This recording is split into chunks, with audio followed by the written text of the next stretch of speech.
The Radio Memories Network is brought to you in part by Liberated Syndication, podcast publishing made easy, libsyn.com. That's libsyn.com. Dragnet was a long-running radio and television police procedural drama about the cases of a dedicated Los Angeles police detective, Sergeant Joe Friday, and his partners.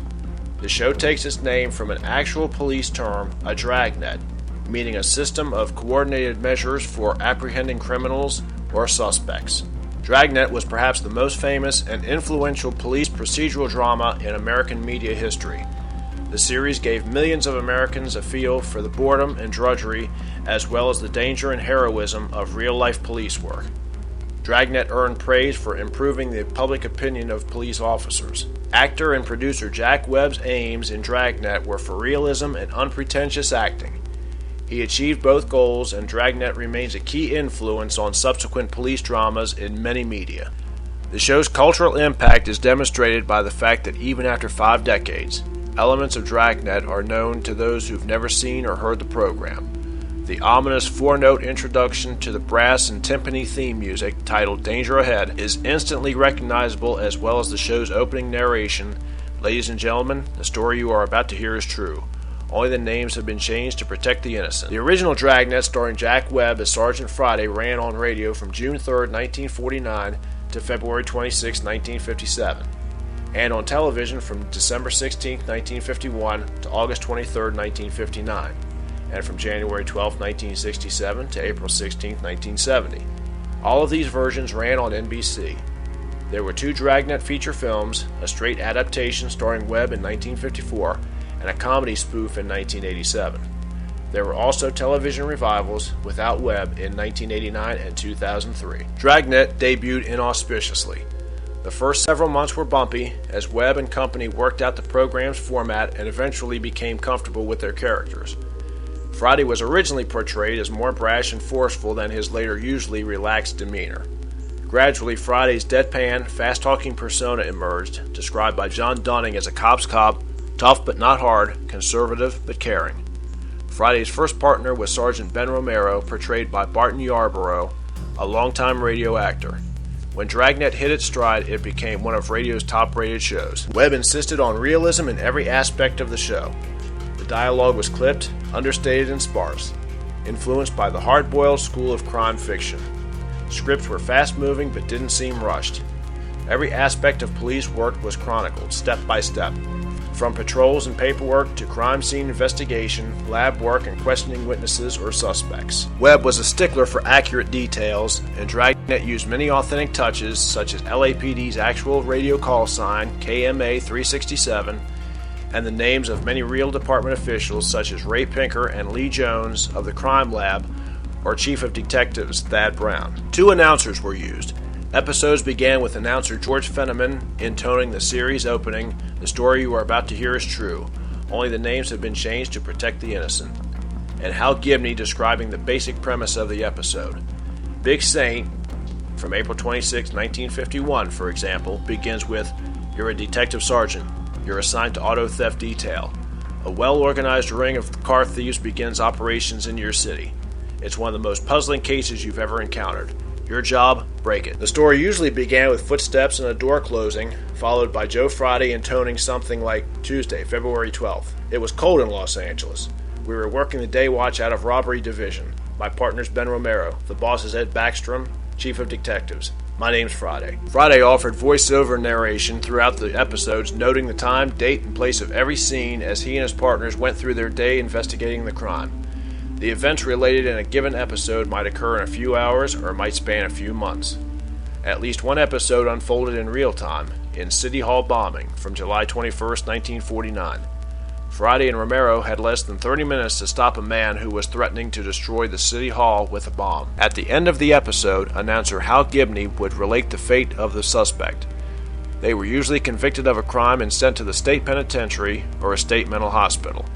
Murderers were often executed in the manner prescribed by law. Occasionally, police pursued the wrong suspect, and criminals sometimes avoided justice or escaped, at least on the radio version of Dragnet. Scripts tackled a number of topics ranging from the thrilling, murders, missing persons, and armed robbery, to the mundane, check fraud and shoplifting. Yet Dragnet made them all interesting due to the fast-moving plots and behind-the-scenes realism. In The Garbage Chute, from December 15, 1949, they even had a locked room mystery. Though rather tame by modern standards, Dragnet, especially on the radio, handled controversial subjects such as sex crimes and drug addiction with unprecedented and even startling realism. The tone was usually serious, but there were moments of comic relief. Romero was something of a hypochondriac and often seemed henpecked. Though Friday dated women, he usually dodged those who tried to set him up with marriage-minded dates. Due in part to Webb's fondness for radio drama, Dragnet persisted on radio until 1957 as one of the last old-time radio shows to give way to television's increasing popularity. In fact, the TV show would prove to be effectively a visual version of the radio show, as the style was virtually the same. The TV show could be listened to without watching it, with no loss of understanding of the storyline. The story you are about to hear is true. Only the names have been changed to protect the innocent. Dragnet.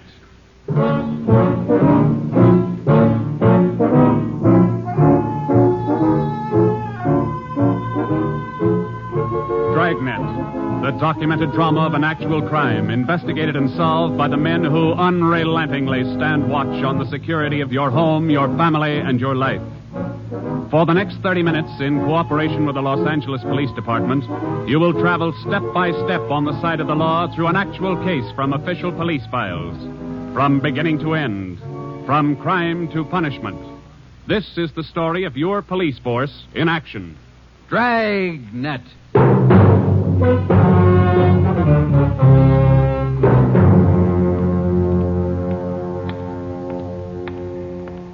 It was Tuesday, March 25th. It was cold in Los Angeles. We were working the night watch out of Homicide. Detectives in Los Angeles work in pairs. My partner's Ben Romero. He's a sergeant, so am I. My name's Friday. The boss is Ed Backstrand, chief of detectives. I was on the way back from the record bureau, and it was 13 minutes past 11 when I got to room 42. Homicide. That's a hot shot. Somebody grab it. I got it, Ed. At 1245 East Doheny Street, 1, 2, 4, 2 5. officers shot. At 1245 East Doheny Doheny Street. 2 officers Shot. What have you got, Friday? Read it. 2 officers shot. Where's Romero? Right here, Skipper. Okay, you've got one to roll on. Get going.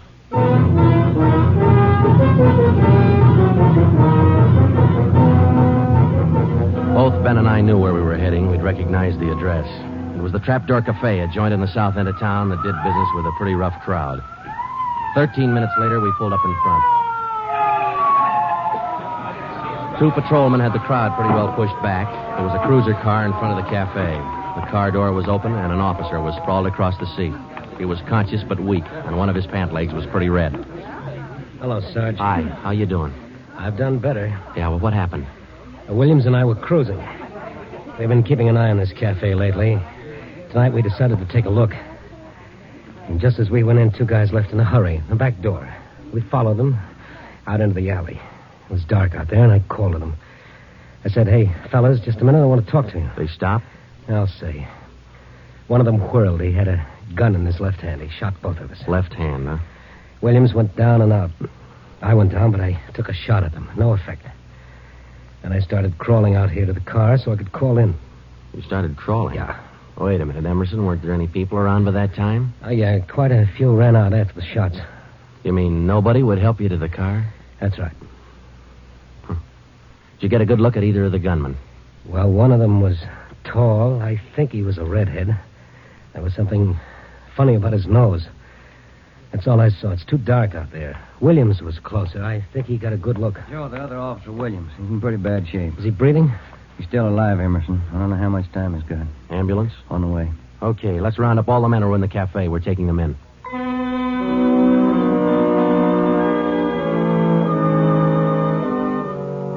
We took all the men back to the city hall. There were 23 in the Trapdoor Cafe at the time of the shooting. We questioned all of them. One of them said there had been a redhead in the place, but he couldn't describe him. Ben and I left the interrogation room, and we went back to the squad room. Friday, Romero. Got a minute? Yeah, Ed. Come on, Ben. Sit down. Okay. You get anything from those people you questioned? Nothing we could use.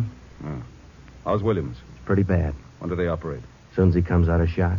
Probably in the morning. You boys will be there. Yeah, we will. When the surgeon digs that slug out, get it and mark it for evidence. Yeah. Skipper, them 2 men shot without asking any questions. They must be hot. Yeah. Same thing occurred to me. When we get that slug, the ballistics can tell us whether that gun's been used on other jobs. We got enough of their modus operandi to have the statistician give us a run-through on the IBM now. One of them is left-handed, and he shoots quick. Okay, be in surgery tomorrow morning at 9.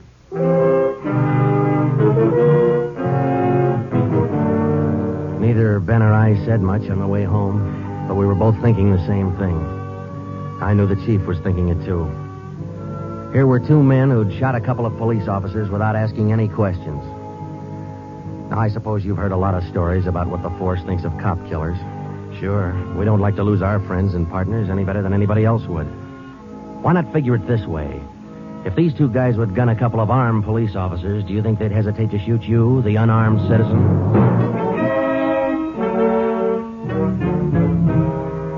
The next morning at 9 o'clock, Ben and I had scrubbed up and we were in surgery. Williams was on the table.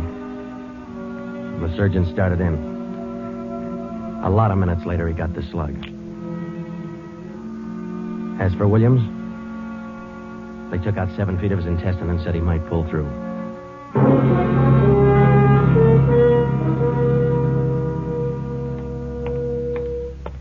Joe, here's the report from ballistics. The slug they took out of Williams come from a .44 Smith & Wesson. The same gun was used in a liquor store killing about a month ago. You call the statistician? Yeah, She's running all the cards on previous shooting through the IBM machine. She ought to be through about now. Let's take a look. Okay, come on. Hi, Helen. Just a second. Okay.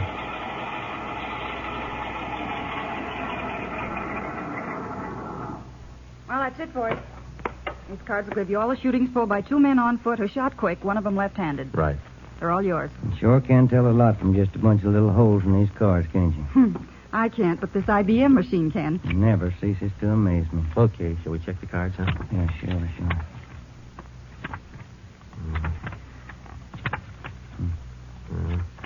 Wait a minute, Ben. Here we are. Huh? Yeah. Here's that liquor store killing ballistics tied the Smith & Wesson in on. Same gun that Emerson Williams was shot with? Well, it checks out. The liquor store was in the same neighborhood as the Trapdoor Cafe. Same gun, huh? Got to be. How long ago? A month ago, yeah. Ben, take the DR number off this card and let's pull the crime report on that job.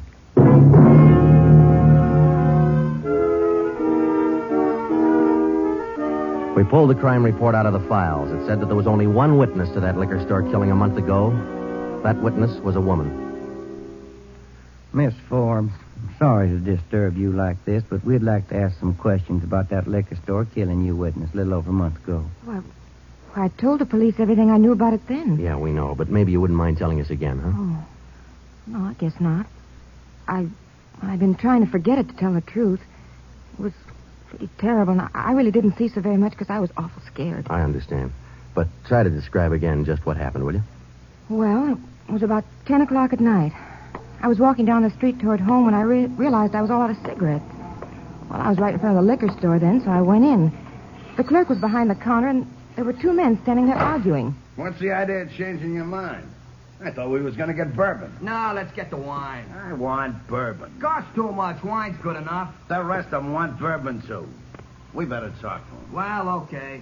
We'll be back when we make up our mind, mister. 2 men walked out of the store, and the clerk smiled at me and shrugged his shoulders. I bought a pack of cigarettes and turned to leave. But just then the 2 men came back in again, and each of them had a gun in his hand. There's a stick-up, mister. The clerk just sort of crumpled to the floor. I couldn't believe my eyes, but that's just how it happened. The men said this is a stick-up, and then they shot him right away. Get over against the wall, lady, or you'll get the same. One of them punched the no sale on the cash register. I was shaking so I almost caved in. He scooped the money out of the drawer and stuffed it into his pocket. And then the other one went over to where the liquor clerk was lying face down. He knelt down beside the clerk and he put his gun against the clerk's spine. Then they both ran out of the store. It was terrible. That clerk, he was lying there helpless and wounded, and they deliberately... Yeah, Miss Forbes, I understand. Oh, Miss Forbes, you said that both of the men had guns. Yes. one of the guns was black and the other was sort of fancy looking. What do you mean, Miss Forbes? Well, it was real shiny. Nickel-plated? I wouldn't know about that, but it was shiny. There were 2 guns, huh? Yes. Well, now about the men themselves. Well, I was so scared their faces just didn't register with me. The one who shot the clerk in the back was sort of stocky. That's about the best I can do. Well, you mentioned in the report that one of the men was left-handed. Yes, I do remember that. Uh-huh. Look, Miss Forbes, this is very important to us. One of the men was a redhead? Redhead? Why, no, I didn't see any redhead.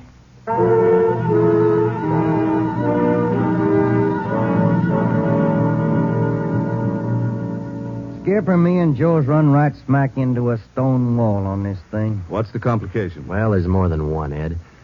In the first place, we know that the .44 Smith & Wesson was used in both shootings. But the descriptions of the men involved don't check. Police officer Emerson said he thought the man that shot him and Williams outside the Trapdoor Cafe was a tall, left-handed redhead. Said there's something funny about his nose.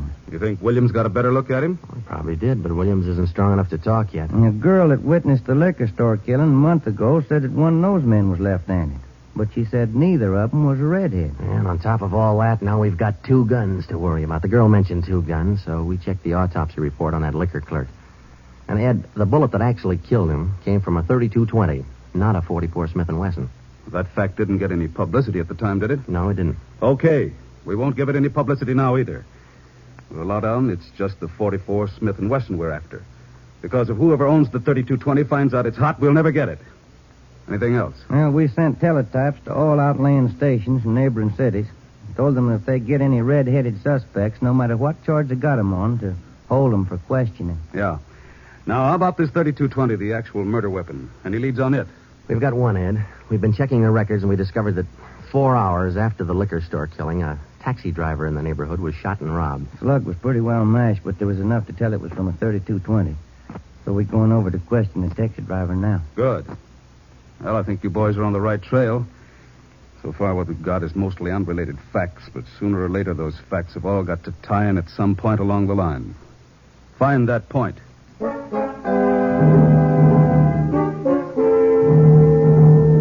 find the point. Find the tie-in. Well, Ben and I went over to see the taxi driver, a guy who was living on borrowed time. Yeah, it was about 2 o'clock in the morning when it happened. I got a call to pick up a fare near 105th and Avalon, you know. Yeah. Mm-hmm. Well, I got there. Somebody came over, pulled open my cab door, and said, "This is a stick-up." Then blew it. He let me have it. Just like that, huh? Yeah, just like that. Same deal as others, Joe. Itchy trigger finger. Yeah. Did you get any kind of a look at the fella? Look, no, it's too dark. Uh-huh. Hey, according to the report, you got shot in the chest. Yeah, that's right. Oh, you're maybe wondering how come I'm still alive, huh? I'll tell you, pal, it's like something you'd see in a bad movie, you know? I'm carrying a few silver dollars with me, 9 of them to be exact. So I decided to stick them in my breast pocket. Well, mister, that just saved my life. The slug hit them silver dollars. It's one for the book, huh? Yeah, you said it. Well, thanks very much. Say, incidentally, we had a little trouble finding you today. You weren't at the stand you operated out of last month. Well, look, I'm not only not at my usual stand, I'm not driving a hack no more. Oh? Look, after what happened, are you kidding? No, I don't want to push my luck any further than it's been pushed. Yeah, I figure I had it, you know?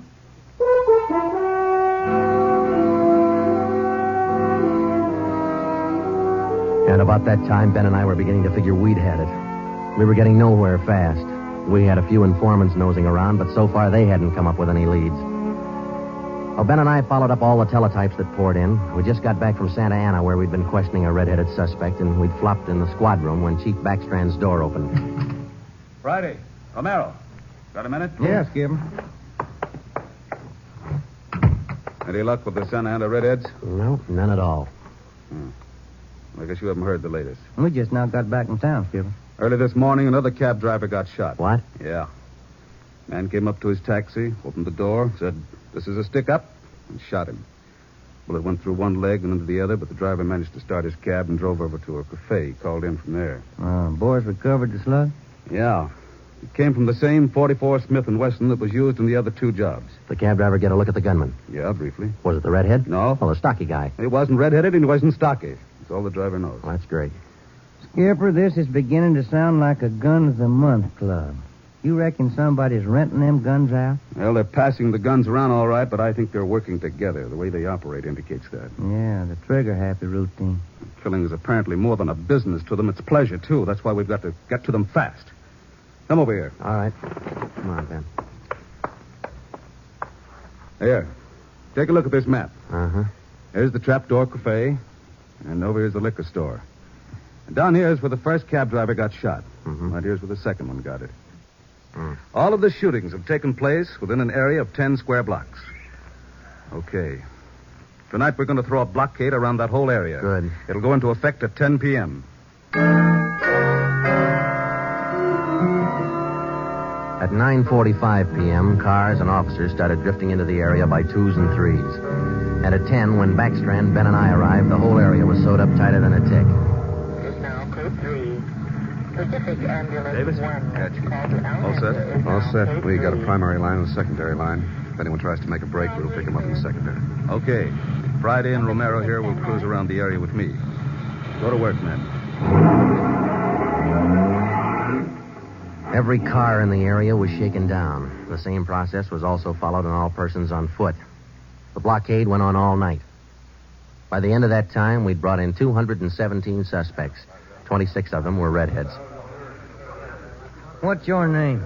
Henry Wagner. Where do you work? Lumberyard. Which one? First star. What time did you get through work last night? About 6, I guess. What'd you do then? Had some dinner. Where? Harry's Grill. And what? Shot a little pool. Look, I tell you, I ain't done nothing. Now, let's go back to the day before yesterday. Did you work at... And that's the way it went all day long. We shot question after question at them, working them gradually back to the days on which the shootings had taken place. When it was all over, we got 6 men wanted in other cities on various charges. We got quite an assortment of guns and knives. But as far as the shootings were concerned, we got nothing. Well, I guess that's the last of them. Oh, I was running out of questions there at the inn. You two boys better go on home, get some sleep. Well, I was kind of figuring on checking back over the reports to see if we might have overlooked something. I said go on home. You two boys have been at it for 32 hours straight. Look at you. You're both so groggy you can hardly stand up. You need sleep. It's 4 p.m. now. Don't come back until 10 p.m.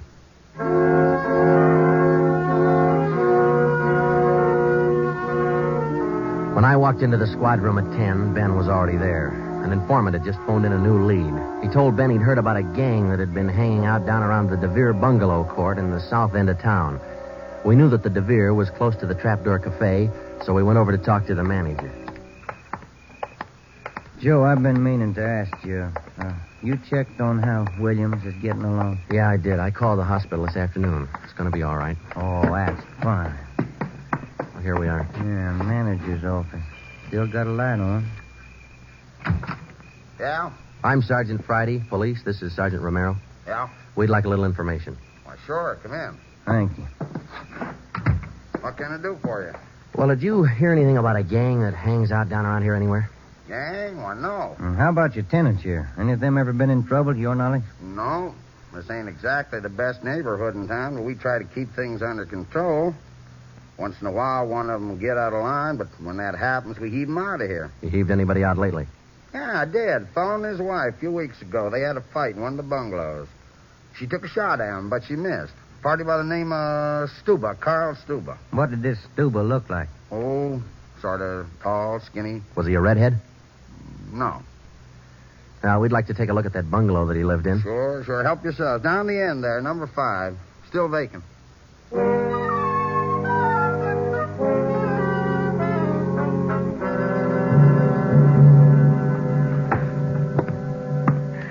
Well, I guess that does it. Stuba didn't leave a thing behind. Matter of fact, we don't have anything to prove that this Stuba's tied in at all. We're only working on a hunch. Hey, Joe, look. Where? Up on the wall there, just by the window. Oh, yeah. Yeah, that plaster there, it's newer than the rest. You got a knife? I sure have, boy, and I'm carving. That manager'd be awful unhappy with me if he was here. Yeah, he would. Yeah, it might... Hey, Joe, here it is. A slug. They plastered right over it. Okay, dig it out, and let's hope it matches. It matched. The slug from the wall came from the same .44 Smith & Wesson that had been used in the other shootings. So now we had a name to work on, Carl Stuba. But he'd done a good job of dropping out of sight. Well, the next day, Ben thought he had another lead. I've just been talking to another informant, Joe. He says he heard that there's a fella down in that neighborhood been trying to sell a gun lately. What kind of a gun? Nickel-plated with steer horn handles. Nickel-plated. Well, maybe that's our 44 Smith & Wesson. Maybe. Did the informant know who this man was? Said the feller's name was Alonzo. Yeah. Alonzo who? Just Alonzo. That's all he knew.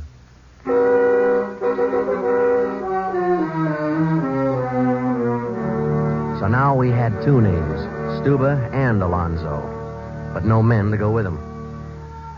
So we went back to making the rounds of the substations, interviewing red-headed suspects. We took a few of them to Williams, who was home from the hospital by now, but he couldn't identify any of them as the man who shot him. Still, we kept checking. Finally, we got around to the 77th Street station. We questioned the suspects they were holding there, and we just started to leave when one of the officers called us. Hey, Sarge, Yeah. we're holding somebody else you might want to look at. Redhead? No. What's the charge? Suspicion of burglary. Small job. Oh, I don't know. What do you think, Ben? What's special about him? He lives in the same neighborhood where those shootings took place. All right. Where you got him? Down here. You admit anything? No. He's pretty surly. Here we are. Thanks. Hi. What do you want? I'm Sergeant Friday. This is Sergeant Romero. We'd like to ask you a few questions. Look, I already told the other cops all I know. I didn't steal no radio from that jerk. What's your name? We've been through all that once. Come on, what's your name? Jackson. Alonzo Jackson. Alonzo. I looked at Ben, and Ben looked at me. This could be the Alonzo who'd been trying to peddle that Smith & Wesson. Ben and I both knew here was one suspect we'd have to be real careful with. Alonzo, according to the records, this burglary you're suspected of took place on the night of the 27th. Look, how many times do I have to tell you guys they didn't have anything to do with it? You got an alibi for that night? Sure, I got an alibi. I was out with a couple of friends, I can tell you. What's your friends' names, Alonzo? One of them's Crandall, the other Stuba. Stuba, the guy who used to live in the bungalow court. Well, we told Alonzo he'd have to produce his two friends to give him an alibi for the burglary charge, and he bit. He went with us, and he pointed out where Stuba was living now. No wonder we hadn't been able to find him. There was a little shack at the back of a lot behind two houses. We thought it was a chicken coop at first. We took Alonzo back to the station, then we picked up Stuba. He was surprised to see us and not very happy. We took him in. Next, Alonzo gave us Crandall's address.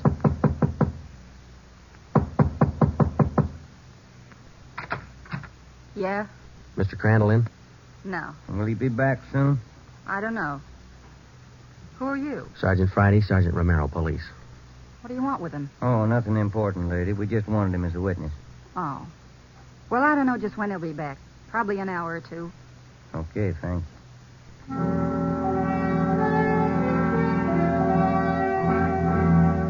We went down the street away, and we staked out in the car. We sat there for about 5 hours, and then Ben nudged me in the ribs. Hey, Joe. Huh? Joe, take a look. Coming along the sidewalk. Yeah. And he's got red hair. Come on. Crandall. Huh? Your name Crandall? Who are you? Friday Romero, police. Police. What do you want with me? I haven't done nothing. Well, then you got nothing in the world to worry about. Come on.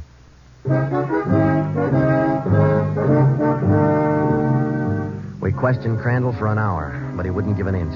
Denied everything. Then we put him in a car, and we drove over to Officer Williams' house.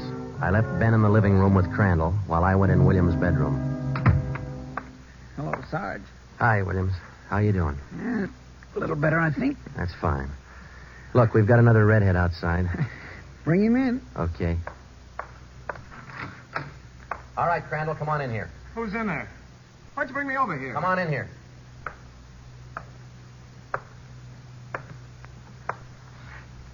How about it, Williams? That's the guy. No, That's the guy that shot me. Well, Crandall? No. Yeah. It was an accident. I didn't mean to shoot him. It was an accident. Once Crandall got started, he talked his head off. He also admitted being in on the liquor store killing, but insisted he was only the lookout. We took him back to the station and got his whole story down on a tape recorder. Yeah, he was left-handed. Then we went back to Alonzo, who didn't know we had Crandall's confession. We met the chief in the hall outside the room where they were holding Alonzo. About ready to tie the knot? Oh, hope so, Chief. But Alonzo hasn't given any yet, and we still haven't found those guns. We've got one of them. Which one? The Smith & Wesson. Stuber popped about that one 10 minutes ago. Said he left it with his girl. A couple of the boys are on their way over to get it now. That's good, Ed. That leaves just the 32-20. You haven't mentioned the 32-20 to Alonzo, have you? No. He still thinks we're after that Smith & Wesson, and that's the way we're going to play it right now. Go ahead. Look, how much longer are you guys going to hold me here? Didn't you check with those friends of mine? Alonzo, we got a tip that you've been trying to sell a gun lately. A gun? Yeah, 44 Smith & Wesson. Oh. No, it's not true. That Smith & Wesson's been used in a couple of robbery jobs this month, and we think it's your gun. That's a lie. Any proof of that? Why, yeah. Sure, I got proof of that. I used to have a gun, but it wasn't a Smith & Wesson. Look, if I tell you where it is, that ought to convince you, shouldn't it? It'll help things. Okay. I sold it to a neighbor of mine. He gave me $7. I'll give you his address. You sure it's not a Smith & Wesson? Sure, I'm sure. It's a 32-20. Yeah, it worked. We went to the neighbor's address, and he admitted having bought the 32-20, but said he'd lent it to a friend who'd never returned it. The friend had hocked the gun to a barber. The barber gave him $15 and a haircut for it. We finally got it from the barber, and we came back to the station. I'm all set, Joe. I'll be in the next room. Just give me the nod. Okay. Hello, Alonzo. Hey, you got the gun. Yeah, we got the gun. Well, now maybe you'll believe I'm on the level. Okay if I go now? I guess we won't be able to hold you here much longer. You can say that again, brother. You could have saved a lot of time if you'd have listened to what I've been trying to tell you all along. I guess you're right, Alonzo. Sure, I'm right. You know, you guys would be a lot better off. You believe guys like me the first time we tell you something. But on the liquor Instead store of job, running- I was only a lookout. I was outside. Huh? It was the other two who pulled that one. Stuber and Alonzo. Alonzo killed the clerk. Hold it, Alonzo. Dirty, All screaming right, rat. Alonzo, that's enough. Now, come on, how about it? What's the use? All right. That's like he said. Okay, Ben, bring the recorder in here. Alonzo's ready to make a record now.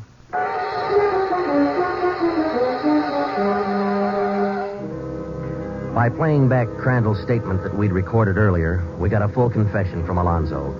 We took the three of them out and had them reenact the 4 shootings, and we photographed it on sound film. Crandall, the redhead, was the one who'd shot the 2 police officers, but he was only the lookout for the liquor store killing, which explains why the girl witness didn't see him in the store. Stuba and Alonzo were the ones who pulled that job, and Alonzo, the worst of the bunch, was the one who put the 32-20 against the spine of the wounded clerk. The 3 of them took turns at shooting the cab drivers and robbing them. That accounted for the mixed-up descriptions, including all that left-handed business. 2 of the 3 suspects happened to be left-handed. Well, that was the crop. Crandall, Alonzo, Stuba. 4 shootings, 3 robberies, 4 attempted murders, 1 murder. The 3 men were tried and convicted. They're all in the state penitentiary. Crandall's there for life. Alonzo and Stuba, they'll be executed next week. File it, will you, Ben?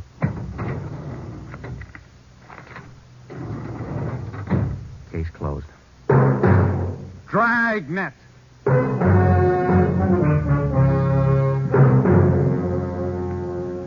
The story you have just heard was true. Only the names were changed to protect the innocent.